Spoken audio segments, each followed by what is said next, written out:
Pernah nggak sih Anda merasa udah kerja keras, bangun karir atau bisnis selama bertahun-tahun, tapi tiba-tiba boom, semuanya hancur.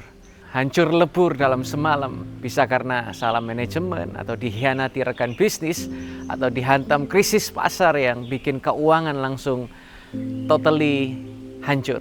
Dan lebih parahnya lagi, pas kita lagi di bawah, ada orang-orang di sekitar kita bukan malah bantuin, tapi malah sibuk untuk nyinyir, gangguin, dan ngejudge. Kalau kita bisa bangkit lagi atau tidak, rasanya buat tambah pusing, overthinking, dan bingung harus mulai dari mana beresin. Well, kalau kalian lagi ada dalam fase itu, tenang, Anda nggak sendirian. Jauh sebelum ada buku-buku project management modern hari-hari ini, di Bible ada seorang tokoh yang bisa dibilang sebagai manajer manajemen krisis terbaik sepanjang masa. Namanya adalah Nehemia. Nehemia ini dikasih tugas, kalau dipikir pakai logika itu sangat mustahil. Membangun kembali tembok kota Yerusalem yang udah hancur total selama 140 tahun. Wilayahnya udah jadi sarang penyamun. Dia dikepung sama musuh yang siap menyabotase kapan saja. Tapi yang gokil adalah Nehemia bisa beresin proyek raksasa itu cuman dalam waktu 52 hari. Gimana caranya? Yuk kita bahas strategi eksekusinya dengan gaya modern dan relatable buat kehidupan kita sekarang.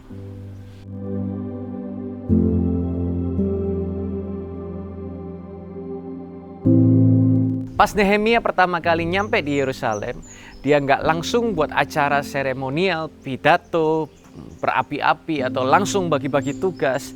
Tapi Bible mencatat detail yang menarik, yaitu malam-malam pas semua orang lagi tertidur nyenyak, Nehemia ini malah justru diam-diam naik keledai keliling kota sendirian. Dia lihat langsung mana gerbang yang kebakar, dia melihat mana tembok yang runtuh, dan dia menghitung berapa parah sih kerusakannya. Dan dia mulai kumpulkan data realita tanpa pakai emosi. Contoh kasus nyata, ini persis dalam kehidupan yang dilakukan sama seorang Steve Jobs. Pas dia kembali ke Apple pada tahun 97, waktu itu Apple sudah hampir bangkrut total. Produknya berantakan sekali. Jobs nggak langsung rilis produk baru atau buat iklan atau seperti apa yang heboh. Dia diam lalu melakukan audit total. Dia pangkas 70% produk Apple yang dia nilai nggak efektif dan fokus ke beberapa produk inti saja. Nah, pelajaran buat kita seperti apa? Kalau bisnis atau karir kita lagi hancur, jangan panik. Jangan buru-buru langsung cari pinjaman modal baru. Tapi tenangkan diri kita terlebih dahulu. Turun ke lapangan, buka laporan keuangan. Mulai catat utang-utang secara real. Dan mulai akui kerusakan secara jujur. Jangan denial.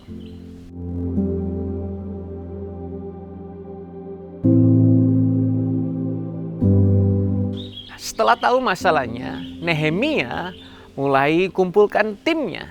Tapi dia nggak pakai sistem kerja paksa atau birokrasi yang ribet.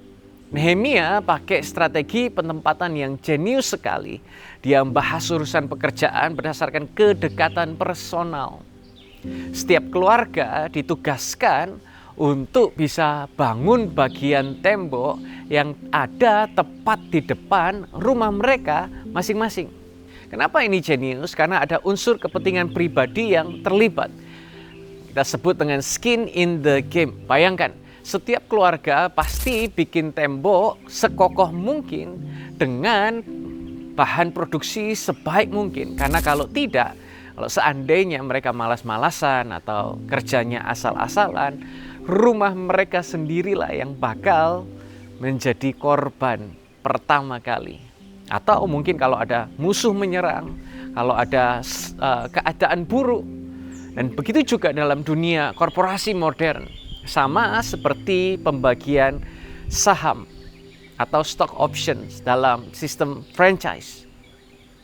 Kenapa restoran franchise biasanya lebih rapi dan lebih untung? Karena pemilik cabang punya modal tertanam di sana.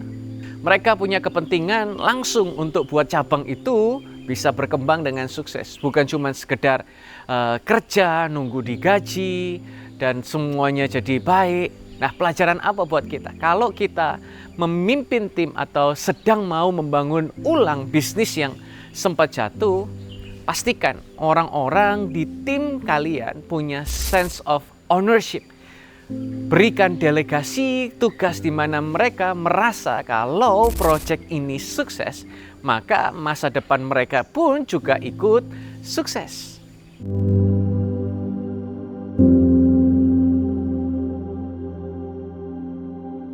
Begitu banyak proyek, Nehemia mulai kelihatan hasilnya, mulai muncul para haters.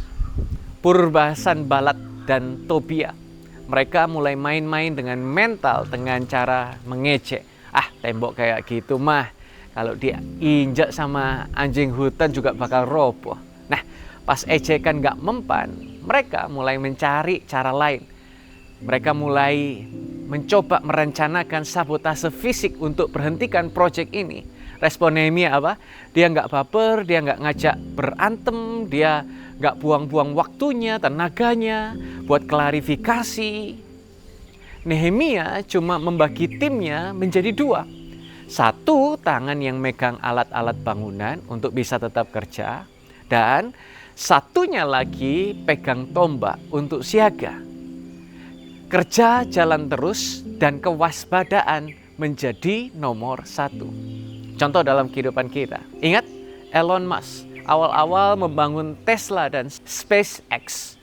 Hampir seluruh pengamat otomotif dan semuanya membuli cara Elon Musk. Banyak investor yang pasang posisi short, bertaruh kalau Tesla bakal bangkrut. Elon nggak sibuk membalas semua kritik mereka lewat debat kusir, tapi dia fokus kerja di pabrik. Dia mulai mikirkan sistem, bangun supply chain yang membuat produk Tesla menjadi cara untuk membungkam para kritikus. Pelajaran untuk kita di marketplace sekarang, waktu kita mulai bangkit atau merintis hal baru, pasti akan ada Sanballat dan Tobia versi kita. Ini bisa berupa kompetitor yang sirik atau mantan kerja yang siap menyebarkan gosip yang menjatuhkan. Strateginya simple. Satu tangan tetap fokus eksekusi operasional dalam bisnismu, dan tangan satunya lagi pakai perisai iman dan profesionalisme. Jangan kasih panggung kepada orang-orang NPD yang toksik.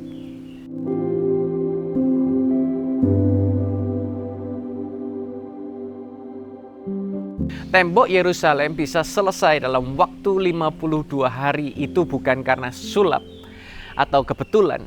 Itu adalah sebuah perpaduan secara intensional, yaitu anugerah dan eksekusi manajemen yang sangat super disiplin dari seorang yang bernama Nehemia.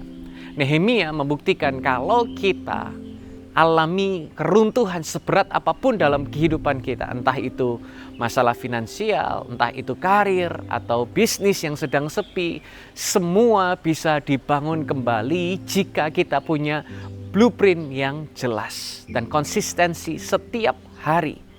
Maka dari itu, jangan fokus hanya kepada besarnya puing-puing masalahmu, tapi tetaplah fokus sama batu pertama yang kalian bisa pasang hari ini.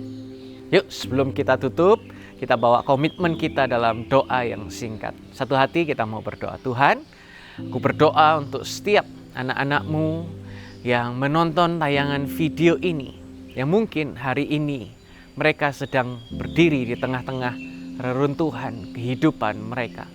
Aku perkatakan, Engkau memberikan ketenangan, hati dan hikmat yang seperti Kristus.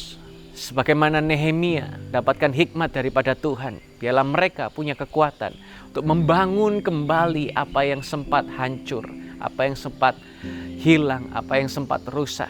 Aku berdoa kedisiplinan yang baru untuk eksekusi rencana dan apa yang mereka pikirkan. Perlindungan Tuhan sempurna dalam setiap kehidupan mereka. Kami percaya masa depan mereka aman dalam anugerah Tuhan. Di dalam nama Yeshua HaMashiach, kami bersyukur, kami berdoa. Haleluya. Amin, amin, amin. Thank you sudah nonton sampai selesai. Kalau kalian merasa video ini relatable atau membantu dan memberi sudut pandang yang baru buat bisnis atau karir, jangan lupa untuk klik like, subscribe, dan share kepada teman-teman kalian. Percaya bahwa ada hikmat Tuhan yang senantiasa memberkati setiap kita. Yesus HaMashiach, bless you.